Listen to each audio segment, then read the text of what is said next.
शुक्ला जी। मुझे लगता है कि राकेश जो है जो बोल रहे हैं उनको खुद ही नहीं समझ है कि मैं क्या कहना चाह रहा था। मैंने कोर्ट में जाने से मना नहीं किया। और राकेश जो कह रहे थे, मैं ये कह रहा था कि जिस तरह की घटनाएं हो रही तो क्या आप उसको ईदगाह नहीं, आपने कहा कत्लेआम होगा, क्या आप करेंगे? मैंने उसको लेके कहा, मैंने उस तरह की, मैं जो आडवाणी नहीं, कौन तोड़ देगा ईदगाह? यात्रा किसने कहा ईदगाह तोड़ देने की बात? के कहा आप, और यदि उसका रिकॉर्ड देखेंगे तो हिंदुओं ने ज्यादा कत्ल किए थे, मुसलमानों ने उतने कत्ल नहीं किए थे। आपका रिकॉर्ड बताता है। और दूसरी बात मैं कहता हूं, ये अजय शुक्ला का ये बयान बहुत विवादित है। ये जानबूझ करके हिंदुओं का अपमान, और ये कैसे शुक्ला है भाई? ये ऐसे ही जयचंदों के कारण तो ये दशा हुई है। ये हिंदू होकर के कह रहे हैं कि हिंदुओं ने सर्वाधिक कत्लेआम किए। ये किस प्रकार की बात कर रहे हैं? ये अजय शुक्ला मानसिक दिवालियापन को पहुंच चुके हैं क्या? उस तरह मानसिक दिवालियापन के शिकार हो गए। ये फैक्ट्स कहां से लेकर आए? आप वरिष्ठ पत्रकार हैं सर। झोंक दिया, दीवारों पे चुन दिया।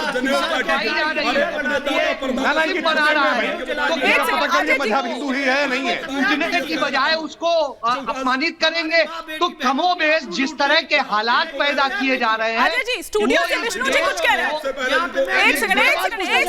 मैं अजय जी से सवाल अजय जी और विष्णु जी, अजय जी और विष्णु जी सवाल पूछना चाहता हूं कि जितने यहाँ पे जनेऊ जलाए गए, जितने यहाँ पे कत्लेआम हुए, दीवालों पे चुन दिया गया, गरम तवे पे झोंक दिया गया, हजारों यहाँ पे जौहर हो गए, कितने लोगों को मार डाला गया, कितने मंदिर तोड़ दिए गए, और उसके बाद ये कहते हैं कि विष्णु शंकर जैन मूर्ख हैं। तो मुझे लगता है इनको अपने ऊपर एक बार खुद से आत्मचिंतन करना चाहिए कि ये कौन सा इतिहास पढ़ के आए हैं। क्या इन्होंने मुगल हिस्ट्री नहीं पढ़ी है कि यहाँ पे कितनी भारी मात्रा में हमारी संस्कृति के साथ, हमारी विरासत के साथ खिलवाड़ किया गया? डिबेट जो है वो भावनाओं के ऊपर चली गई, हमें तथ्यों के ऊपर आना चाहिए था। फिर वो भावनात्मक मुद्दों पे चली जाती है और फिर वो यही सीन है।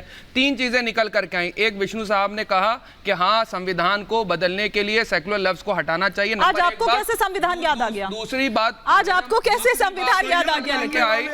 दूसरी बात ये निकल के आई कि हाँ, दोबारा कह रहा हूं, सेक्युलर वर्ड हटाना चाहिए और इस पे एक विस्तृत रूप से चर्चा होनी चाहिए। फिर तो तलवारें खिंच जाएंगी, चर्चा होनी चाहिए। तलवारें खिंच जाएंगी इस तरह से। संविधान में ऐड किया गया, इसके ऊपर चर्चा होनी चाहिए।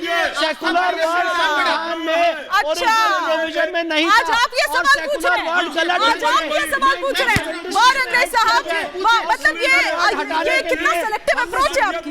आज आपको वर्ड का क्या मायने है, इसमें चर्चा होनी चाहिए। और सेक्युलरिज्म इस देश का बेसिक स्ट्रक्चर नहीं हो सकता है। सेक्युलरिज्म इस देश का बेसिक स्ट्रक्चर नहीं हो सकता है। और संविधान सभा में इसके बारे में बात हुई थी कि सेक्युलर वर्ड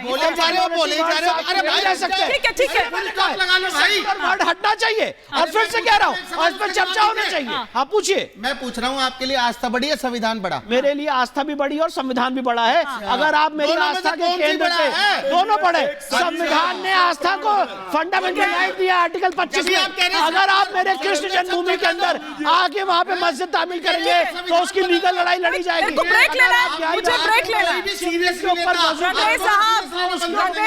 तो उसके ऊपर भी लीगल लड़ाई लड़ी जाएगी। आस्था भी बड़ी है और संविधान भी बड़ा है। हालांकि वाइंड अप का टाइम हो चुका है, आप क्या कहना चाह रहे हैं? आप क्या कहना चाह रहे हैं? पहले रंगरेज जी, उस बात का जवाब देना चाहता हूं कि हमारे लिए आस्था बड़ा है, संविधान बड़ा। हमारे लिए एक शरीर है और दूसरा प्राण है। ठीक है, दोनों हमारे लिए इंपॉर्टेंट है। हम शरीयत पर नहीं, लेकिन मुझे ये लगता है कि दोनों ही तरफ से इस तरह की बयानबाजी नहीं होनी चाहिए। और